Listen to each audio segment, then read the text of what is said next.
কে ভাবছেন তো? আমি আমি যমরাজ।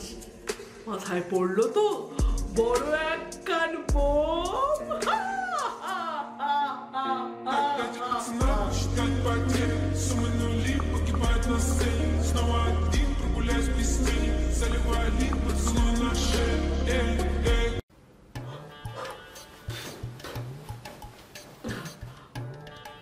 আমি তো ডাকিনি। আপনি কেন এলেন? সময় হলে আমি নিজেই চলে আসি। হ্যালো, হ্যাঁ চিত্রগুপ্ত, শোনো একজনকে নিয়ে আসছি, তুমি ওর হিসাবের খাতাটা রেডি রাখো। ও স্বর্গে যাবে না নরকে যাবে সেটা তো দেখতে হবে। ঠিক আছে, আসছি। আসছি, চলো চলো চলো। যমরাজ কেন এরকম করছেন বলুন? নিয়ে যাবো বললেই হলো। আমি 30 বছর বয়সের একটা ছেলে, এখন চাকরিতে প্রমোশন হয়নি, গার্লফ্রেন্ডকে বিয়ে করা হয়নি, শত্রুকে দমন করা হয়নি, প্যারিসে হানিমুনে যাওয়া হয়নি, টার্কিশের তেতো কফি খাওয়া হয়নি। আমার জীবনে কত আশা আকাঙ্ক্ষা, যমরাজ একটু বুঝুন প্লিজ। আমার দুয়ারে আসার জন্য তুমি নিজেই সব কাজ কারবার করবে, আর আমি যখন তোমায় নিতে আসবো তখন তুমি ন্যাকা কান্না জুড়বে। জীবনের প্রতি তোমার এতই যখন আশা, তাহলে করো কেন তুমি তোমার ফুসফুসকে নিরাশা? খেয়ে সিগারেট 40টা। ট্রাফিক সিগন্যাল যখন থাকে গ্রিন, তুমি রাস্তা পার করো হয়ে সতর্কহীন। বাইকওয়ালা গাড়িওয়ালা তোমায় দেখে বলে এক্ষুনি মরবে শালা। এরকম ভাবে তো মানবে না, ঘুষ দিতে হবে। বলছি যমরাজ, আপনি ফুচকা খাবেন, রোল খাবেন? আমি যমরাজ, ঘুষখোর নই। আমাকে ঘুষ খাইয়ে ভাবছে পাস কাটিয়ে যাবে। চলো, অনেক হয়েছে, দিনে 40টা সিগারেট, অনেক হয়েছে। এবারে তোমাকে আসতে হবে বাবা। চলো চলো। আমার জীবন, আমার একটা মাত্র জীবন, তার হিসাব আপনার ওই চিত্রগুপ্ত করবে? ভগবান জানে নিজেকে আপডেট করেছে কিনা।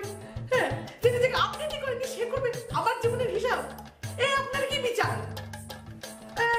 এই ছোকরা, তুই কি ভাবছিস আমার জমালয় কি ব্যাকডেটেড নাকি? আমার জমালয় সমস্ত মডার্ন অ্যামিনিটিস টেকনোলজি সব আছে, স্মার্ট টিভি আছে। কিছুদিন আগেই আমি, যমদূত, চিত্রগুপ্ত আমরা সবাই মিলে পুষ্পা 2 দেখলাম। হ্যাঁ যমরাজ, পুষ্পা 2 তো এখনো ওটিটিতে আসেনি, আপনি দেখলেন কি করে? সে চিত্রগুপ্ত পাইরেটেড ভার্সন নামিয়েছে। আর শোন ছোকরা, আমরা না এখন হিসাব করতে না ট্যাব ইউজ করি, আর তোর জীবনের সমস্ত হিসাব এখন আমাদের এক্সেল শিটে সব রাখা আছে। বাবা যমরাজ, আপনার জমালয়ে নেটফ্লিক্স সাবস্ক্রিপশন নেওয়া আছে? হ্যাঁ আছে, কিন্তু মাল্টিপল স্ক্রিন শেয়ারিং। ঠিক আছে, হয়েছে তো সব জানাজানি, যা জানার হয়েছে। এবারে যাওয়া যাক। Skin care. যমরাজ, আপনি স্কিন কেয়ার করেন না কেন বলুন তো? এই রোদ্দুরের মধ্যে ঘুরে বেড়ান, একটা অন্তত সানস্ক্রিন লাগিয়ে আপনার বেরোনো উচিত। কিন্তু তুই যেন কত স্কিন কেয়ার করিস, দিনে 40টা সিগারেট খাই, আবার বেশি বকর। যমরাজ, আমি আমার নাতনির মুখ দেখে দিতে চাই। যমরাজ, আপনি জাস্ট 200 বছর বাদে আসুন। আমি এখন যাবো না, আমাকে নিয়ে গেলে আমি কিন্তু আপনার জমালয়ে কুরুক্ষেত্র বাঁধিয়ে দেবো।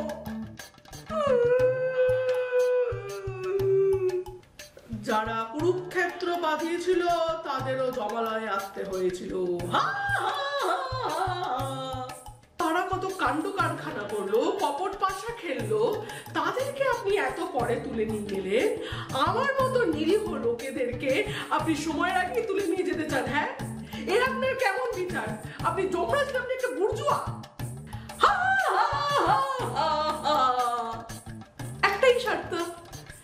একটাই শর্তে তোকে আমি মরতে রেখে যেতে পারি, সেটা হলো তোর মতো যারা দিনে 1000টা সিগারেট খায় তাদের নাম, ঠিকানা, মোবাইল নাম্বার সব চিত্রগুপ্ত এক্সেল শিটে বানিয়ে রেখেছে, তোকে হোয়াটসঅ্যাপ করে দেবে।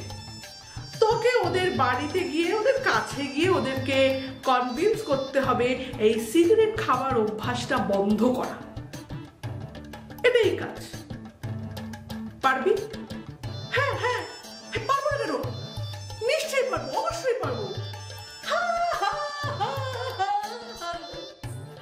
চল তাহলে আসবো আমি আবার ঠিক 200 বছর বাদে। ততদিনে জমানায় নতুন মডার্ন ইকুইপমেন্টস আসবে চলে।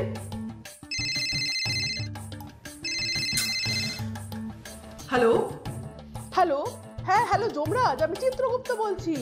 এখানে সব জমদূতেরা আপনাকে তো খুঁজছে। আমরা আরেকটা ওয়েব সিরিজ নামিয়েছি, সেটা দেখতে হবে তো। আর বলছি, আপনি মর্তলোকে এতক্ষণ কি করছেন? এইবারে চলে আসুন, এতক্ষণ থাকার কি দরকার বলুন তো আপনার? চিত্রগুপ্ত, তোমরা সকলে কেন এত চঞ্চল হচ্ছ বলো তো? আমি একটা বিশেষ কারণে মর্তলোকে এসছি, তো সেটার জন্য তো একটু সময় লাগবে আমার। এরকম চঞ্চল হলে তো হবে না। সিগারেট খেয়ে খেয়ে ছেলে ছোকরাগুলো আমার দুয়ারে ঘন ঘন এসে দাঁড়াচ্ছে। গত কয়েকদিন ধরে আমার মনটা বড়ই উদাস ছিল। হ্যাঁ, আমিও কি চাই বলো, এই এই অকালে অসময়ে এই বাচ্চা বাচ্চা ছেলে মেয়েগুলো আমার দুয়ারে এসে হাজির হোক। তাই মর্তলোকে একজনকে দায়িত্ব দিয়ে এলাম, যাতে জমালয়ে একটু কম ভিড় হয় আর আমরা যাতে আরাম করে ওয়েব